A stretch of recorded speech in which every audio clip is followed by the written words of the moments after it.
오늘 주신 말씀은 이사야서 11장 1절로 9절 말씀입니다. 구약성경 이사야서 11장 1절로 9절 말씀입니다. 구약성경 981쪽입니다. 받들어 읽겠습니다.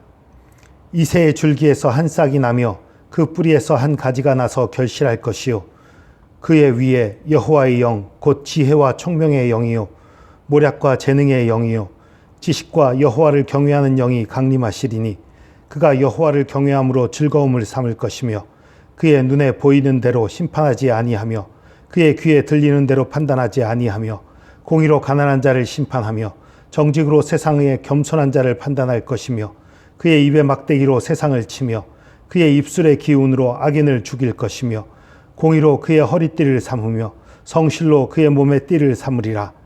그때의 이리가 어린 양과 함께 살며 표범이 어린 염소와 함께 누우며 송아지와 어린 사자와 살진 짐승이 함께 있어 어린아이에게 끌리며 암소와 곰이 함께 먹으며 그것들의 새끼가 함께 엎드리며 사자가 소처럼 풀을 먹을 것이며 젖 먹는 아이가 독사의 구멍에서 장난하며 젖된 어린아이가 독사의 굴에 손을 넣을 것이라.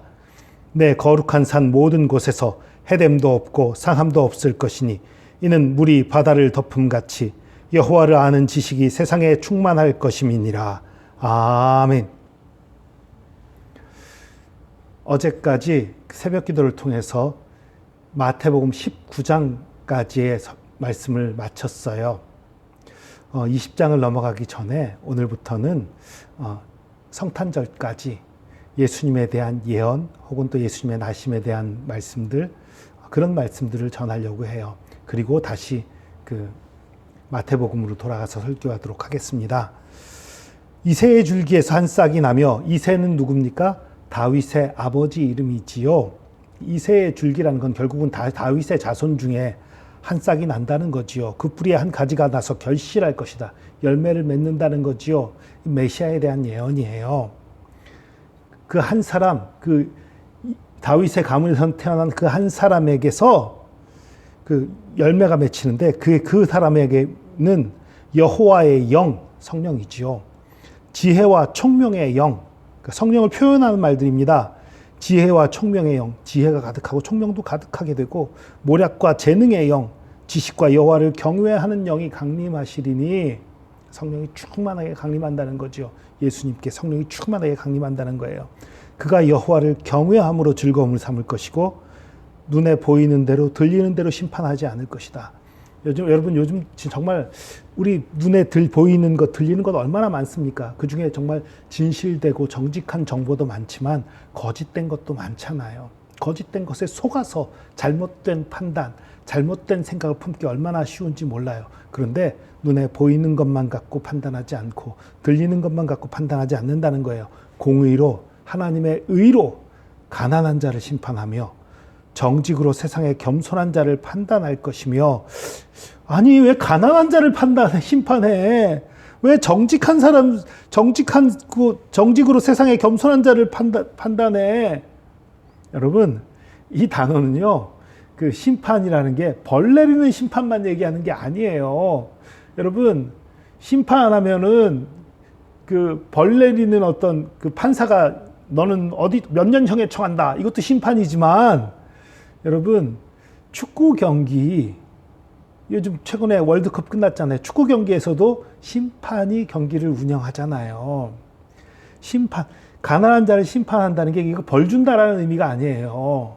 가난한 자에게 합당한 그에 대해서 합당한 어떤 상이나 어떤 그런 것들을 하겠다라는 그런 얘기예요. 여기서 심판은 오히려 긍정적인 거예요. 벌 주겠다는 의미가 절대 아닙니다. 정직으로 세상의 겸손한 자를 겸손한 자들을 그에게 맞게 대우해 주시겠다는 거예요. 오해하지 마십시오. 그의 입의 막대기로 세상을 치며 그 입술의 기운으로 악인을 죽일 것이며, 그의 입의 막대기가 뭐야? 말씀이지요. 입술의 기운도 역시 말씀을 얘기하는 거예요. 말씀으로 세상을 치며 악인을 죽일 것이다. 그러니까 세상을 멸하는 것들도 그 입술의 능력으로, 마지막 심판에 대한 얘기예요. 마지막 때 심판에 대한 얘기. 그리고 공의로 그 허리띠를 삼으며 성실로 그의 몸의 띠를 삼으리라.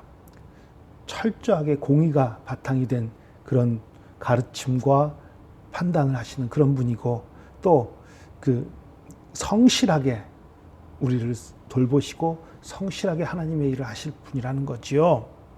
그런데 이제 6절부터 이상해요. 그때 이리가 어린 양과 함께 살며 표범이 어린 염소와 함께 누우며 송아지와 어린 사자가 살찐 짐승이 함께 있어 어린아이에게 끌리며, 육식동물과 초식동물들이 같이 노는, 우리 어린아이들도 위험한 동물들하고 같이 노는 그런 모습을 묘사하고 있어요. 그러면서 9절에 내 거룩한 산 모든 곳에서 해됨도 없고 상함도 없을 것이니 이는 물이 바다를 덮음 같이 여호와를 아는 지식이 세상에 충만할 것임이니라.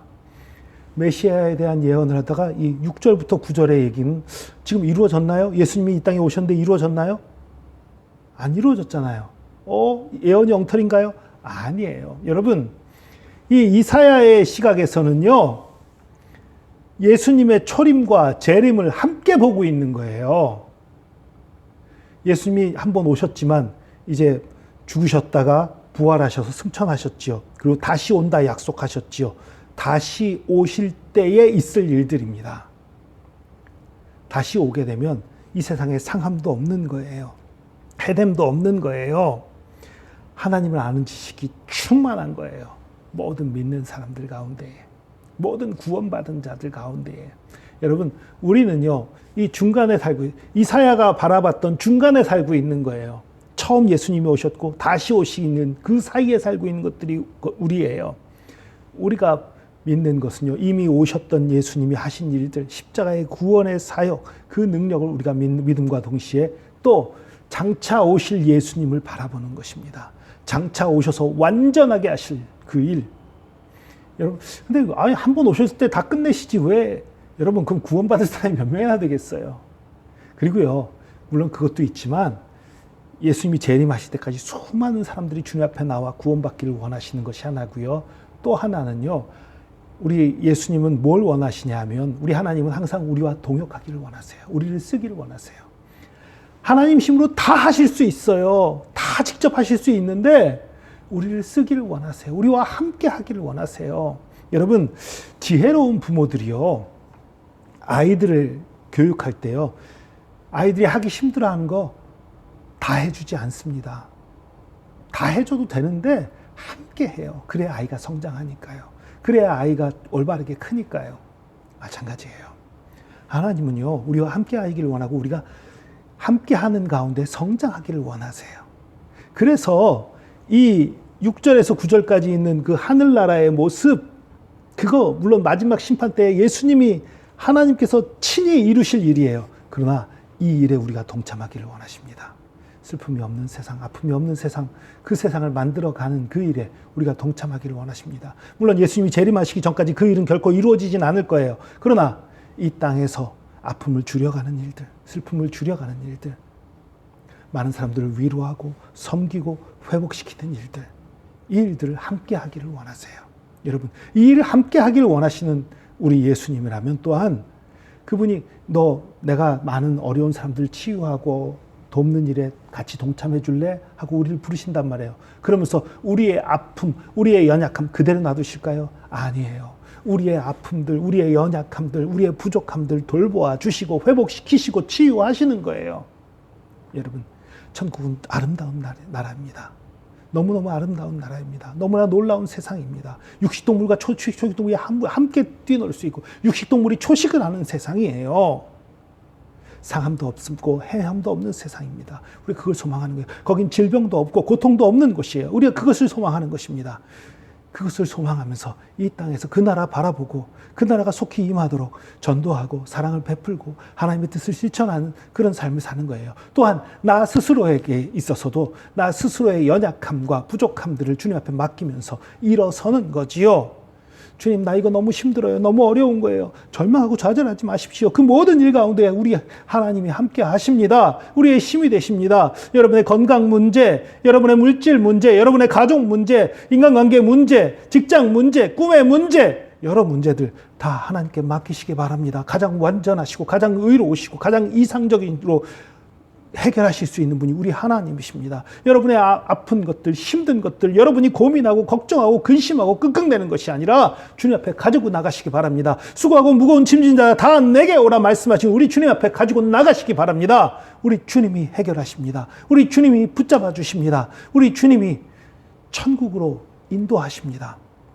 천국은 우리가 마지막 죽어서 가는 곳이지만 이 땅에 있는 동안에도 천국을 맛볼 수 있는 거예요. 예수님 제대로 믿으면. 여러분, 예수님을 믿으시기 바랍니다. 저와 여러분을 위해서 자신의 목숨까지 내주신 분입니다. 낮고 천한 이 땅에 오신, 저 영광스러운 천국을 버리고 이 낮고 천한 이 땅에 오신 분이십니다. 그분이 무엇을 아끼시겠습니까? 그분이 저와 여러분을 새롭게 하시는 것들, 힘을 주시는 것들, 위로하시는 것들, 치료하시는 것들 믿고 당당하게 살아나가는 저와 여러분 되기를 축복합니다. 기도하겠습니다. 주님, 우리가 이미 오신 예수님을 믿습니다. 그러나 또한 다시 오실 예수님을 고대하고 기다립니다. 이 땅의 모든 슬픔과 아픔을 치료하시고 회복시키실 주님을 바라봅니다. 그러나 그날이 임하는 그때까지 우리가 아픔을 그대로 갖고 힘들고 고통스럽고 어려운 것들을 그대로 갖고 사는 것이 아니라 이 땅에서 주님과 동행하며 수많은 사람들을 위로하고 치료하고 회복시키시고 또 수많은 사람들 주님 앞에 인도하는 그런 삶을 살기 원합니다. 또한 우리 자신에게 있는 많은 아픔과 고통을 주님 앞에 내어 맡기고 주님 안에서 회복되는 승리하는 삶 살기 원합니다. 주님 함께하여 주시옵소서. 우리가 천국의 소망을 가지고 이 땅에서 천국을 맛보는 삶 살기 원하오니 주님 함께하여 주시옵소서. 주님의 사랑과 은혜에 감사드리며 예수 그리스도의 이름으로 기도합니다. 아멘.